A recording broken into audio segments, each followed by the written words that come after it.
Praise the lord. మన ప్రభువును మన రక్షకుడైన యేసుక్రీస్తు వారి ఉన్నతమైన నామంలో మీ అందరికీ మా హృదయపూర్వక వందనములు. ఈ రోజు దేవుని వాక్యము, శృంగారమును దేవాలయపు ద్వారమునొద్ద భిక్షము కొరకు కూర్చుండిన వాడు వీడే అని గుర్తెరిగి వానికి జరిగిన దాన్ని చూచి విస్మయముతో నిండి పరవశులైరి. అపోస్తుల కార్యముల గ్రంథము 3వ అధ్యాయము 10వ వచనము. And recognized him as the one who sat at the beautiful gate of the temple asking for alms, and they were filled with wonder and amazement at what had happened to him. Acts chapter 3 verse 10. ఈ రోజుకు గాను కృపా సత్య సంపూర్ణుడైన మన దేవుడు మనకు అనుగ్రహించిన వాక్య భాగమును బట్టి ధ్యానించుకుందాము. ప్రభునందు ప్రియమైన సహోదరి సహోదరులారా, దేవుని కార్యములు నీ స్థితిని మార్చగలవు. ఆయన ఎలాంటి పరిస్థితినైనా తారుమారు చేయగలడు. ఆయన సెలవివ్వగా జరగనిది ఈ లోకంలో ఏది లేదు. నిన్ను ఈ లోక జనులు గుర్తుపట్టనంతగా అద్భుతంగా ఆశ్చర్యకరంగా దేవుడు చేయగలడు. నీ పాత స్థితిని, నీ బలహీనమైన స్థితిని, నీ యొక్క బాధలను, నీకున్న శోధనలను తొలగించి దేవుడు అద్భుతముగా మారుస్తాడు. ఈ రోజున ఈ మాటలు వింటున్న ప్రియమైన సహోదరి సహోదరుడా, నీవు చాలా పేదరికము ఈ రోజున నీవు అనుభవిస్తున్నావేమో, చాలా దయనీయమైన స్థితిలో ఉన్నావేమో, నీకున్న గుర్తింపు ఒక తక్కువ స్థానం ఇది కావచ్చు, నువ్వు ఒక కూలివి అని, నీవొక అనారోగ్యముతో బాధపడుతున్న వ్యక్తివి అని, నీవొక చిన్న గృహములో నివసిస్తున్న వ్యక్తివి అని, నీకు చాలా అప్పులు ఉన్నాయి, ఇంకొకరిని డబ్బులు అడుక్కునే వ్యక్తివని, నువ్వొక వ్యభిచారివని, నువ్వొక దొంగవని, నువ్వొక హంతకుడువని నిన్ను బట్టి మాట్లాడుతున్నారేమో, నీ గుర్తింపు ఇలానే ఉన్నదేమో. నాకు తెలిసిన ఒక వ్యక్తి తాను మారు మనసు పొందక ముందు దొంగతనాలు చేసేవాడు. అలా చేస్తూ జీవిస్తున్నాడు, పట్టుబడ్డాడు, జైలుకి వెళ్ళాడు. కాబట్టి అతని పేరుకు ముందు ఇంటి పేరు దొంగగా మారిపోయింది. పిలిచేవారంతా ఫలానా దొంగ అని పేరు వాడితే గాని గుర్తుపట్టలేనంతగా ఆ పేరు అనగా దొంగ అనే పేరు మారిపోయింది. అలాంటి వ్యక్తి దేవుని మాటలు వింటూ క్రమముగా మారు మనసు పొందుకున్నాడు. ఒక ఆటో కొనుక్కొని జీవనం సాగిస్తున్నాడు. అయినా అందరూ ఆ పేరుతోనే పిలుస్తున్నారు. అలా అంటేనే గుర్తుపడుతున్నారు. అయితే ఒక రోజు 5 తులాల బంగారము తన ఆటోలో ఎవరో మర్చిపోతే దానిని దాచుకోకుండా తిరిగి ఇచ్చేశారు. అప్పుడు అతన్ని బట్టి తన కుటుంబము వారు గర్వపడ్డారు. ఆ దొంగ అనే పేరు పోయింది. ఈ రోజున వాక్య భాగం కూడా మనం చూస్తే వ్యక్తి దేవాలయం ముందు భిక్షమెత్తుకుంటూ జీవనం సాగించేటువంటి వ్యక్తి. ఎందుకంటే అతను పుట్టుకుంటివాడు. అతనికి ఉన్నటువంటి గుర్తింపు భిక్షమెత్తుకునేవాడు అని, చేతగానివాడు అని, వేరే వారి మీద ఆధారపడేవాడు అని, కుంటివాడు అని. అతని పరిస్థితిని చూసి జాలిపడేవారు ఉన్నారు, దూషించేవారు ఉన్నారు, నిందించేవారు ఉన్నారు, కృంగదీసేవారు ఉన్నారు. ఇలాంటి స్థితిలో ఒక రోజు దేవుడు పేతురు ద్వారా అతని స్థితిని మార్చివేశాడు. నడవలేని వానిని నడిచేలా చేశాడు. కుంటివాడు అనుకున్న వాన్ని చక్కగా నిలవబడేలా చేశాడు. ఇక ఎన్నడూ అడుక్కునే పరిస్థితి లేకుండా చేశాడు. దీనిని చూసిన వారంతా ఇతను కుంటివాడు అని చూసి గుర్తుపట్టి షాక్ అయ్యారంట. అసలు ఇతనేనా అని గుర్తుపట్టడానికి వారికి చాలా సమయం పట్టే ఉంటుంది కదండి. పాత గుర్తింపు పోయి కొత్త గుర్తింపు దేవుడు అతనికి ఇచ్చాడు.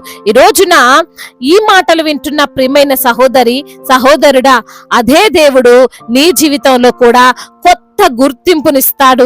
నీ పేదరికం, నీ అనారోగ్యం, నీ అప్పులు, నీ బలహీనతలు, నీకు ఈ సమాజంలో ఉన్న చెడ్డ పేరు, నీకున్న తక్కువ పేరు అన్ని దేవుడు తీసివేసి అద్భుతంగా నిన్ను చేయబోతున్నాడు.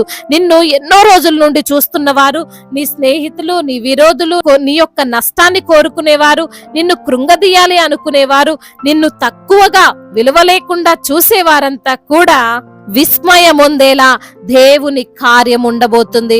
అసలు ఎలా ఇలా జరిగింది? ఎలా గొప్పోడయ్యాడు? ఎలా ఆరోగ్యం పొందుకున్నారు? ఎలా వీరి కుటుంబం కట్టబడింది? ఇది అసలు నిజమేనా, సాధ్యమేనా అని అందరూ ఆశ్చర్యపోయేలా యేసయ్య నీ జీవితమును మార్చబోతున్నాడు.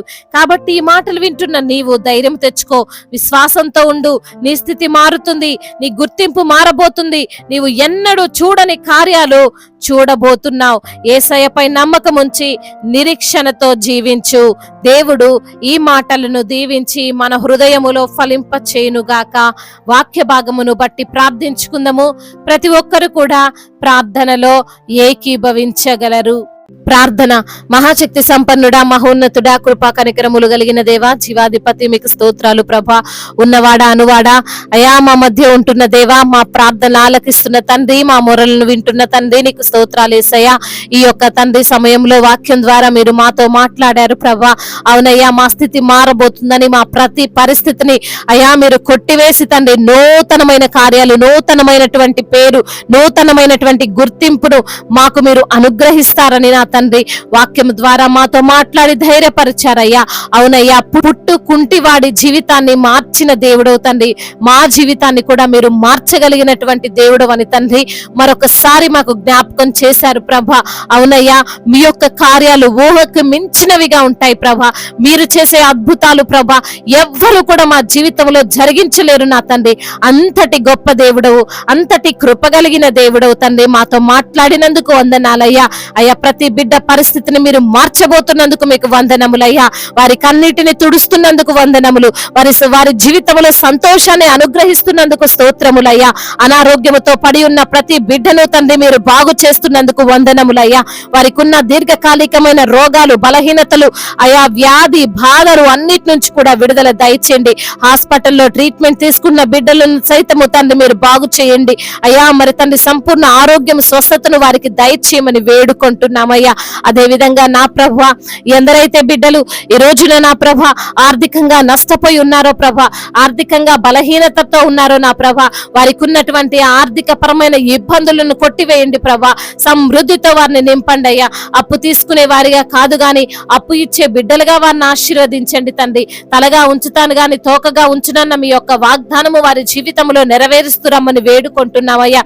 కుటుంబంలో అయ్యా నెమ్మది లేనటువంటి పరిస్థితులు, సమాధానము లేనటువంటి స్థితిగతులను మీరు మార్చినందుకు స్తోత్రాలు తండ్రి. ఒకరంటే ఒకరికి పడని ఆలోచనలు అయా ప్రేమ కలిగి తండ్రి వారు జీవించుటకు సహాయములు దయచేస్తున్న దేవా మీకు వందనములయ్యా. అయా, చిన్న బిడ్డలను కాచి కాపాడండి. యవన బిడ్డలందరికీ మీరు తోడుగా ఉండండి. యవన వయసులో మీ కాడిని మోసేటువంటి కృపను దయచేయండి నా తండ్రి. అయా, మరి తండ్రి చెడు వ్యసనాలకు బానిసలై తిరుగుతున్న బిడ్డలున్నారు. ప్రేమ అనే పేరుతో మోసపోతున్న బిడ్డలున్నారు అయా. మరి నా తండ్రి అట్టి బిడ్డల హృదయాలను మార్చండి. వారి హృదయం అనే పలక మీద తండ్రి మీ యొక్క వాక్యాన్ని రాసుకొని అయ్యా మీ యొక్క లేఖన ప్రకారంగా వారు జీవించే కృపను దయచేయండి.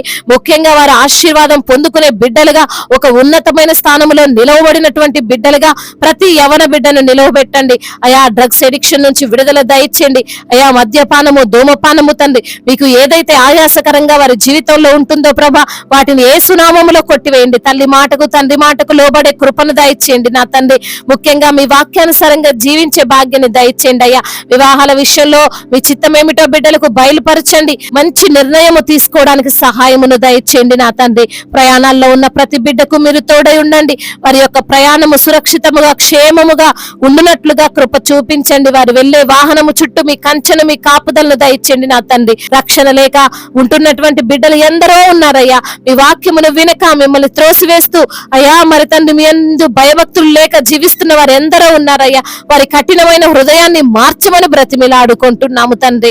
ఎందరైతే బిడ్డలు మరి నా తండ్రి గర్భఫలము లేక బాధపడుతున్నారో సహాయము చేయండి నా తండ్రి. ఎన్నో మందులు వారు వాడుతున్నారు, ఎన్నో ప్రయత్నాలు చేస్తున్నారు, కానీ తండ్రి ఫలితం లేదు నా తండ్రి. గర్భఫలము మీరిచ్చే బహుమానం తండ్రి. మూసుకుపోయిన గర్భాలను తెరవమని వేడుకుంటున్నాము తండ్రి. అదే విధంగా గర్భిణీ స్త్రీలను జ్ఞాపకం చేసుకోండి. తల్లి బిడ్డలకు కావలసిన శక్తిని, బలాన్ని దయచేయమని వేడుకుంటున్నాం. అదే విధంగా నా తండ్రి మా భారతదేశాన్ని, దేశ నాయకులను మీరు జ్ఞాపకం చేసుకోండి అయా. వారికి మీరే జ్ఞానం ఇచ్చి ముందుకు నడిపించండి అయ్యా. అదే విధంగా దైవ సేవకులందరికీ మీరు తోడుగా ఉండండి అయ్యా. సువార్థికులను బలపరచండి అయ్యా. మిషనరీస్ ని మీరు దీవించండి ప్రభా. మీ యొక్క పరిచర్యలో అయ్యా ఎటువంటి ఆటంకాలు మరి తండ్రి వచ్చినా వాటిని అన్నిటిని దాటుకొని ముందుకు వెళ్ళడానికి సహాయం దయచేయండి నా ప్రభా. మీ యొక్క రక్షణ సువార్తను ప్రకటిస్తుండగా తండ్రి వారి హృదయము తెరవబడినట్లుగా సహాయం చేయండి నా తండ్రి అయ్యా. ఇంకా చెప్పుకోలేనటువంటి బాధలు అయ్యా, గుండె చెదిరిపోయినటువంటి పరిస్థితులు, వాటన్నిటిని మీరు మార్చి అయ్యా ప్రతి బిడ్డను సంతోషంతో, సమాధానముతో అయ్యా నెమ్మదితో జీవించినట్లుగా కృపను అనుగ్రహించమని, మీ మెండైన దీవెనలు ప్రతి బిడ్డ పైన కుమ్మరించమని వేడుకుంటూ మానాథుడు, సర్వశక్తిమంతుడు, సజీవుడు, బలవంతుడైన యేసుక్రీస్తు వారి శక్తి కలిగిన నామంలో ఈ ప్రార్థనను అడిగి వేడుకొని పొందుకొని ఉన్నాము మా ప్రియ పరలోకపు తండ్రి. ఆమేన్. ఈ రోజు పెళ్లి రోజు మరియు పుట్టినరోజు జరుపుకున్న వారందరినీ దేవుడు దీవించి సకల మేలులతో, సకల ఆశీర్వాదములతో, కృపాక్షేమములతో, శాంతి సమాధానముతో, మెండైన దీవెలతో దేవుడు మిమ్మల్ని నింపునుగాక. మీ యొక్క ప్రార్థన అవసరతలను మాకు తెలియజేయగలరు. మీ కొరకు తప్పక ప్రార్థిస్తాము. మొదటిసారిగా మన యొక్క ఆదరణ వాక్యం చూస్తున్నట్లయితే తప్పకుండా సబ్స్క్రైబ్ చేసుకోగలరు. ఈ వాక్యం మీకు ఆశీర్వాదకరంగా ఉండినట్లయితే అనేకులకు కూడా ఈ వాక్యాన్ని పంపి మీరు కూడా దేవుని యొక్క రాజ్య సువార్తలో పాలిభాగస్తులు కావాలని దేవుని పేరిట మనవి చేసుకుంటున్నాను. దేవుడు మిమ్మల్ని ప్రేరేపించినట్లయితే విశ్వాసముతో సాగుతున్న ఈ పరిచర్యను ప్రోత్సహించండి. May God bless you all. దేవుడు మిమ్మల్ని దీవించి బలపరిచి స్థిరపరచునుగాక.